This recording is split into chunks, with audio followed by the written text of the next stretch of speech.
Hello student, स्वागत है आपका अपने चैनल आरटी स्टडी क्लासेज में। आज हमने साइंस सब्जेक्ट का एक महत्वपूर्ण टॉपिक विटामिन, इससे संबंधित पूरी क्लास लाए हैं। कौन से विटामिन से कौन से रोग होते हैं और इस विटामिन की कमी से कौन कौन से रोग हो सकते हैं, इसका रासायनिक नाम, इसके स्रोत क्या क्या है और कितना महत्वपूर्ण है यह हमारे मानव शरीर के लिए, इन सब चीज़ों के बारे में जानेंगे।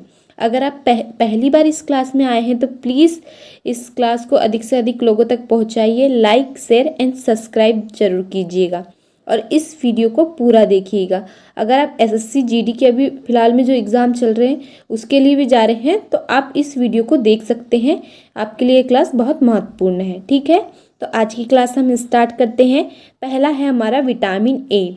विटामिन ए है, इसका रासायनिक नाम होता है रेटिनॉल। ठीक है, पूछा जा सकता है कि विटामिन ए का रासायनिक नाम क्या है, तो इसका रासायनिक नाम है रेटिनॉल। और इसकी जो कमी से रोग होता है मानव शरीर में वह रतौंधी रोग होता है।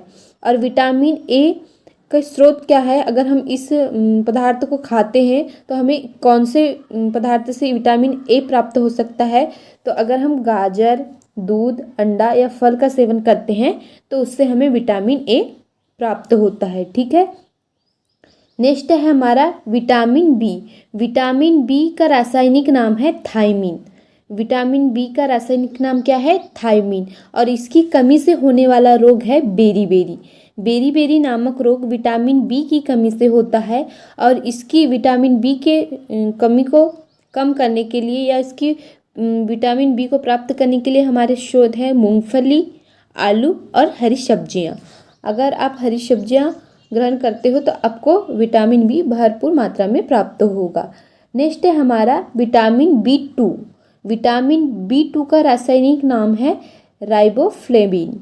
जो इसका रासायनिक नाम है राइबोफ्लेविन। अधिकतर student vitamin A, vitamin B, vitamin C और विटामिन डी के ही बारे में जानना चाहते हैं, लेकिन जो विटामिन बी के अलग अलग पार्ट होते हैं, vitamin B one, vitamin B two, vitamin B three, इस सारे महत्वपूर्ण है और इसके रासायनिक नाम भी पूछे जाते हैं। ठीक है, तो हमारा हो जाता है विटामिन बी का रासायनिक नाम राइबोफ्लेविन। कमी से होने वाला रोग है त्वचा फटना, आँख का रोग। जो भी हमें आँख संबंधित रोग होते हैं, कहीं ना कहीं उस शरीर में विटामिन टू की कमी होती है। ठीक है, और इसके स्रोत हो जाते हैं अंडा, दूध, हरी सब्जियां। नेक्स्ट है हमारा विटामिन बी थ्री। इसका रासायनिक नाम हो जाएगा पेंटोथेनिक अम्ल। ठीक है, और इससे होने वाले रोग है पैरों में जलन, बाल सफ़ेद। आपने देखा होगा आजकल कम उम्र में ही लोगों के बाल सफ़ेद होने लगते हैं। पहले एक कहावत थी ना कि हमने जो बाल पकाए हैं वो बुढ़ापे की है। फुल एक्सपीरियंस है। वो कहावत आजकल तो झूठी होने लगी है कि ये बाल उम्र से पके हैं, ऐसी कुछ कहावत थी। ठीक है, तो आजकल तो बाल बेउम्र ही पक रही है। बच्चे, यहाँ तक कि छोटे छोटे बच्चों की बाल पक रही, तो कहीं ना कहीं उनमें विटामिन बी थ्री की कमी है। ठीक है, तो उसके स्रोत है, अगर आप मांस खाते हैं, दूध खाते हैं, टमाटर या मूंगफली का सेवन करते हैं तो आप विटामिन बी थ्री भरपूर मात्रा में ले सकते हैं अपने शरीर में। नेक्स्ट है हमारा vitamin B five. Vitamin B five का रासायनिक नाम है निकोटिनेमाइड। ठीक है, जिसको शॉर्टकट में नियासिन कहते हैं। ठीक है, और इसकी कमी से होने वाला रोग मानसिक विकार या पेलाग्रा कहलाता है। ठीक है, ये भी बहुत महत्वपूर्ण विटामिन है। विटामिन बी फाइव होने वाला रोग पेलाग्रा के नाम से पूछा जा सकता है या मानसिक विकार के नाम से भी। इसके स्रोत हो जाते हैं मांस, मूंगफली और आलू। ठीक है, नेक्स्ट है हमारा विटामिन बी सिक्स। इसका रासायनिक नाम हो जाएगा पायरिडॉक्सिन। पायरिडॉक्सिन की जो विटामिन बी सिक्स का रासायनिक नाम है। और कमी से होने वाला रोग है एनीमिया या त्वचा रोग। एनीमिया रोग जो होता है विटामिन बी सिक्स की कमी से होता है। और इसकी मात्रा, इसका स्रोत क्या हो जाएगा? दूध, मांस और हरी सब्जियां। ठीक है, नेक्स्ट है हमारा विटामिन HB7। इसका रासायनिक नाम हो जाएगा बायोटीन। ठीक है, और कमी से रोग बालों का गिरना और चर्म रोग। चर्म रोग मतलब जिसके शरीर में सफ़ेद सफ़ेद जो सफ़ेद थक्के होते हैं ना बेटा, उसको चर्म रोग कहा जाता है। कहीं ना कहीं उसकी जो ऊपरी परत है वो हटने लगती है, तो वो कहीं कहीं विटामिन HB7 की कमी के कारण है। ठीक है, और इसके जो स्रोत है ईस्ट, गेहूं का अंडा। ठीक है, तो ये इसके स्रोत है। अगर आप ईस्ट से भली भांति परिचित नहीं हैं तो ये होता है, आप अगर चावल को पकाते हैं और उससे जो मांड निकलता है सफ़ेद कलर का, वो कहीं ना कहीं हमारा ईस्ट है। उससे हमारे विटामिन HB7 की पूर्ति हो जाती है। नेक्स्ट है हमारा विटामिन 12। ये हमारे लिए बहुत महत्वपूर्ण विटामिन है, क्योंकि बड़ी से बड़ी एग्जाम में विटामिन B12 से संबंधित पूछा गया है। रासायनिक नाम हो जाएगा इसका साइनोकोबाल्मिन। ठीक है, क्या हो जाएगा? साइनोकोबाल्मिन। और इसकी कमी से होने वाला रोग है एनीमिया या पांडु रोग। ठीक है, स्रोत हो जाते इसके मांस, कलेजी या दूध। ठीक है, तो ये इसके महत्वपूर्ण स्रोत है। नेक्स्ट है हमारा विटामिन सी। विटामिन सी का रासायनिक नाम हो जाएगा हमारा एस्कॉर्बिक एसिड। ठीक है, इसका रासायनिक नाम क्या हो जाएगा? Ascorbic acid. कमी से रोग होने वाला है स्कर्वी और मसूड़ों का फूलना। ठीक है, तो ये जो स्कर्वी रोग है विटामिन सी की कमी से है। और विटामिन सी की पूर्ति हम किस पदार्थ से कर सकते हैं? आंवला खा के कर सकते हैं, नींबू, संतरा या नारंगी। इस सभी हमारे विटामिन सी के प्रमुख स्रोत है। ठीक है, अगर आपको खट्टे पदार्थ में हमेशा आपको विटामिन सी ही मिलेगा। नेक्स्ट है हमारा विटामिन डी।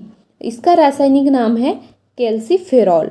ठीक है, विटामिन डी का रासायनिक नाम है कैल्सीफेरॉल। कमी से होने वाला रोग है रिकेट्स। और स्रोत हो जाएंगे हमारा सूर्य का प्रकाश, दूध, अंडा। ठीक है, एकमात्र विटामिन है जो सूर्य के प्रकाश से हमें प्राप्त होता है, वो कौन सा है? Vitamin D. और होने वाला रोग कौन सा है? रिकेट्स। नेक्स्ट है हमारा विटामिन ई। इसका रासायनिक नाम हो जाएगा टोकोफेरॉल। और कमी से रोग होगा जनन शक्ति का कम होना। जिन भी स्त्रियों की जनन शक्ति कहीं ना कहीं वो प्रेगनेंसी वो नहीं कर कंसीव नहीं कर पाते, तो कहीं ना कहीं उनमें विटामिन ई की कमी पाई गई है। ठीक है, तो इनमें विटामिन ई की कमी के स्रोत को पूरा करने के लिए आप हरी सब्जी ले सकते हैं, मक्खन और दूध अधिक मात्रा में ले सकते हैं। ठीक है, विटामिन के इसका रासायनिक नाम हो जाएगा फिलोक्विनोन। ठीक है, और इसकी कमी से होने वाला रोग है रक्त का थक्का न बनना। ठीक है, अगर आपको कहीं चोट लग जाती है और आप में विटामिन के की कमी है, तो वह आपका थक्का न बनाते हुए आपका रक्त स्त्राव बहुत ज़्यादा मात्रा में होते रहेगा। ठीक है, और विटामिन के एक ऐसा विटामिन है, इससे संबंधित इतने क्वेश्चन पूछे गए हैं बाकी सभी विटामिन की अपेक्षा बहुत ज़्यादा। तो ये भी पूछा जाता है कि रक्त का थक्का किस विटामिन की कमी से नहीं बन पाता है, तो वो हो जाएगा हमारा विटामिन के। और इसके स्रोत है हमारा टमाटर, हरी सब्जियां, दूध। आप देखिएगा मैक्सिमम हर कोई विटामिन में आपको स्रोत मिल जाएंगे हरी सब्जियां, दूध, मांस, मटन और अदर चीज़ें, लेकिन ये सबसे महत्वपूर्ण स्रोत होते हैं। अगर आप भरपूर मात्रा में अपने शरीर पे हरी सब्जी का ग्रहण करते हैं, दूध का ग्रहण करते हैं, या जो मांस, मटन है, इस सभी चीज़ों को का सेवन करते हैं, तो आपको हर विटामिन की पूर्ति हो जाएगी और आप एक स्वस्थ मनुष्य रहेंगे। ठीक है, तो हमारे जो महत्वपूर्ण विटामिन है इनसे संबंधित सारी महत्वपूर्ण जानकारी आपको मिल चुकी है। ये आपके लिए बहुत इम्पॉर्टेंट है और कम समय में एक साथ आपको ये सब प्रोवाइड करना हमारे लिए भी बहुत मुश्किल का काम है। तो ठीक है, कहीं ना कहीं से हम सारे स्रोत एक साथ एकत्र करके आपको बताते हैं। तो प्लीज़ इस वीडियो को अधिक से अधिक लोगों तक पहुंचाइए, लाइक, शेयर एंड सब्सक्राइब कीजिए।